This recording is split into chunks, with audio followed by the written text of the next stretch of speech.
ما نبدأ الملخص، اللي ما شافش الجزء الأول هتلاقوه في صندوق الوصف أو في أول تعليق مثبت. تشجيعاتكم بالضغط على اللايك والاشتراك بالقناة وفعلوا الجرس علشان يوصلكم كل جديد. نروح لأحداث الفيلم. هنا كانت يومي قاعدة وبتفكر في ميزوتو وبتقول يا ترى هو كمان بيفكر فيها، وكان في عندها صندوق صغير مخبية فيه أي حاجة متعلقة بميزوتو، وطبعا هو ما يعرفش كل الكلام ده، حاجات بسيطة كانت بتخبيها. هنا ابتدت تبص على الصندوق كده وبتقول هو انا ايه اللي بعمله ده، وابشع حاجة انه هي اخدت شورت ميزوتو وابتدت تبص عليه، وفجأة قالت هو انا بجد مجنونة، ايه اللي انا بعمله ده؟ اكيد لو عرف ميزوتو الكلام ده هكون انا الخسرانة وهيتحكم فيها زي ما هو عايز، وطبعا عقوبتي هتزيد وهضطر ان انا اكون الاخت الصغيرة. وهو كأنه استاذ كده، وقالت انا لازم اصحى على نفسي علشان هو اللي يخسر مش انا. اصلا ميزوتو ما يستاهلش ان انا افكر فيه، علشان كده خلاص لازم افكر هعمل ايه علشان ما بقاش افكر فيه نهائيا. وبتقعد كده بتفضل تقرا في الكتاب ده، وبتقول دلوقتي اكيد ميزوتو هيكون نام، لازم اروح علشان ارجع له الشرط بتاعه. هنا وهي رايحه للاوضه بتاعته بيكون حتى ميزوتو جاي عندها، وهوب بيتقابلوا مع بعض، وبتكتشف ان ميزوتو كمان اخد حاجات منها. هنا بيضطروا ان هما يلعبوا ورقة ومغص، واللي هيخسر هو اللي هيعترف ليه بيعمل كل ده، واللي بتخسر طبعا يومي، وبتضطر ان هي تتكلم وقالت له ان دي ما كانتش غلطتي، اصلا ده كان موجود من الماضي، وكمان في عندي صندوق صغير موجود فيه اي حاجة بتخصك. طبعا هنا ميزوتو بيتفاجئ وبيقول لها هو انتي بتشرحي كده؟ وبتقول له ايوه، هو انا بقولك ايه دلوقتي؟ قلت لك ده حصل في الماضي، اصلا هشرح اكتر من كده؟ وبتقول له كان عندي صندوق لما كنا بنحب بعض، وطبعا هو كمان بيفتكر حاجات كده يعني. هنا طبعا بيفضل يبص لها كده وهي مكسوفه، وبتقول له ايه هو انت اتكسفت يعني ولا انت مبسوط؟ ميزوتو بيقول لها اصلا هنبسط ليه، ده مقرف على فكره. وبتقول له خلاص خلاص انا قلت لك على كل حاجه، وكنت عايزه العب لعبه بالانصاف يعني، علشان كده حصل اللي حصل. وقال لها خلاص اصلا ده ما يهمنيش، وقالت له انا كمان على فكره بس مش عارفه ليه رجعت للماضي.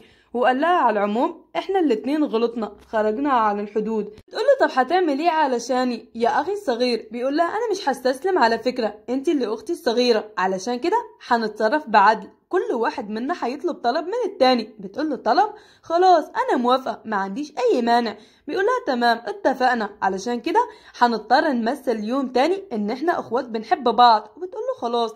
تاني يوم وهي رايحه المدرسه بتقول اللي انا عملته ده مش مقبول خالص، وهوب بتلاقي ميزوتو مع البنت الجميله دي، وبتتفاجئ بتقول ايه ده، هو خارج مع موعد؟ ايه البنت الجميله دي؟ بس على فكره دي شبهي وانا في الماضي، بس هي بيعرفها منين؟ يا ترى معانا في المدرسة؟ ولما بتروح كمان المدرسة بتلتقي مع مينامي، وبتفضل تفكر في ميزوتو والبنت اللي كانت جنبه. هنا بتقول لها مينامي على فكرة ذاته شاب وسيم وفي نفس الوقت لطيف، اي بنت هتتمنى تخرج معاه. يومي بتقول اكيد بيستغل البنت المسكينة دي، ولما بترجع البيت بتلاقي فيه خفافة زيادة للبنت، وبتقول ايه ده، هو جابها معاها البيت كمان؟ وبتصورها طبعا كدليل. هنا بتقول انا لازم اتصل بيه، وفعلا بتتصل بيه وبتقوله كنت هشتري اغراض بس انا نسيت، ممكن تروح تجيبهم لي؟ وبيقول لها هو انت عايزه ايه، هو ده وقتك؟ هنا بتقول له بس انا عايزه المكرونه وبسرعه. وبيقول لها خلاص بس لازم تعرفي ان في حدود بيني وبينك. هنا بتقول انا لازم انصح البنت دي انها تخرج من حياته، وبتقول اكيد دلوقتي راح، وبتروح الاوضه بتاعته علشان تفتح الباب، بس هوب بيكون ميزاتو لسه موجود. بيقول لها ايه ده، هو انت بتعملي ايه هنا؟ بتقول له بصراحه افتكرت ان انت خرجت. نعم، هو انت بتقولي ايه؟ مش انت اللي طلبتي مني اجيب لك المكرونه على اساس انت مش موجوده في البيت؟ وبتروح علشان توريه خفافه البنت بس مش بتلاقيها، وبترجع تقول له هي راحت على فين؟ بيقول لها هو انت ايه اللي حصل لك فجاه؟ بتقول له خلاص انسى الموضوع، على فكره انت جبت بنت للبيت وانا شفت الخفافه بتاعتها بس دلوقتي اختفت. بيقول لها اي بنت؟ هو انت بتتكلمي على ايه بالظبط؟ بصراحه مش فاهم اي حاجه. بتقول له انا صورت على فكره وده الدليل. بيقول لها ايه ده، هو انت صورتيها بجد؟ وبيقول لها خلاص مش عارف اقول لك ايه. بتقول لي يلا بسرعه لازم تقول لي ايه اللي بيحصل هنا. هنا بيفضل يفكر كده، بيقول لها بصراحه مش عارف اقول لك ايه، بس هي بتروح علشان تدور عليها وما بتلاقيش اي حاجه. بتقول له لازم تشرح لي ايه اللي بيحصل بالظبط. هنا بيقول لها بصراحه انتي قفشتيني بس مش هقول لك على اي حاجه. بتقول له مستحيل، لازم تقول لي ايه اللي بيحصل هنا وليه راحت بالسرعه دي. تقول له استنى رايحة على فين؟ بتفضل تبص عليه كده وبتقوله هو ايه اللي حصل بينكم بالظبط؟ بيقول لها يومي انا مش مجبور علشان اشرح لك اي حاجة بتحصل معايا، وعلى فكرة انا تعبان ولازم اروح علشان ارتاح. يومي بتقول ايه ده؟ هو انت ليه تعبان اصلا؟ بيفضل يبص على الكرسي ده ولما بيلاقيه متحرك طبعا بيتوتر، ويومي مش بتفهم اي حاجة، بتقول ايه ده؟ هو نسي الأوضة بتاعته ولا ايه؟ هنا وهي قاعدة بتقول اكيد انا فهمت الموضوع غلط، بس مين البنت دي وبيعملوا مع بعض ايه؟ هنا هنفهم مين البنت دي. ميزاتو ابتدى يفتكر ايه اللي حصل معاه بالظبط.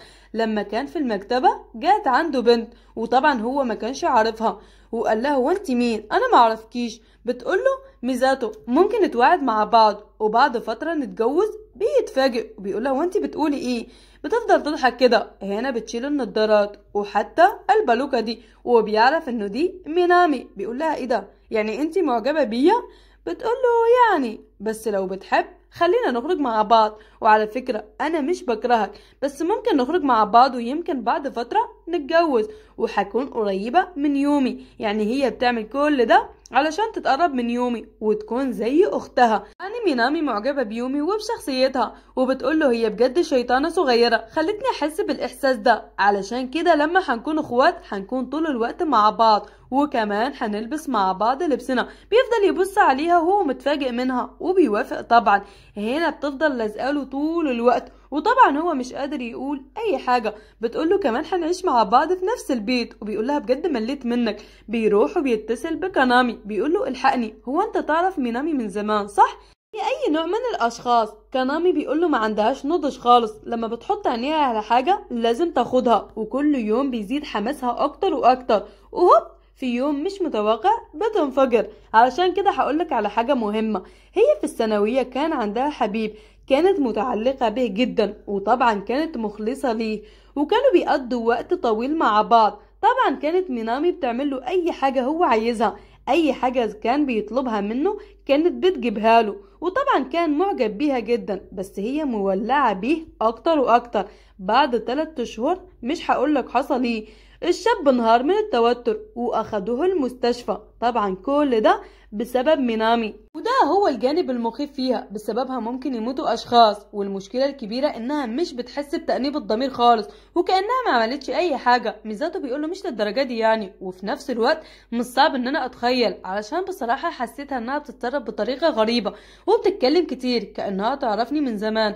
كنامي بيقوله المصيبه لو كانت معجبه بيك اكيد مش هتسيبك. ميزاتو بيقوله مش هسيب الموضوع يكبر اكتر من كده وهتصرف بسرعه. كنامي بيقوله انا معاك. هنا ميزاتو بيقوله وكمان عندي خطة هنفذها فورا. بيروح جري عند يومي. هنا بتقوله خير، ايه اللي جابك لأوضتي الساعة دي؟ على فكرة الوقت متأخر. ميزاتو بيقولها عايز تنفذي عقابك. يومي بتقوله عقابي؟ عايز مني ايه بالظبط؟ اطلب اللي انت عايز، انا جاهزة علشان انفذ. ميزاتو بيبصلها كده وبيقولها تخرجي معايا بكرة في موعد.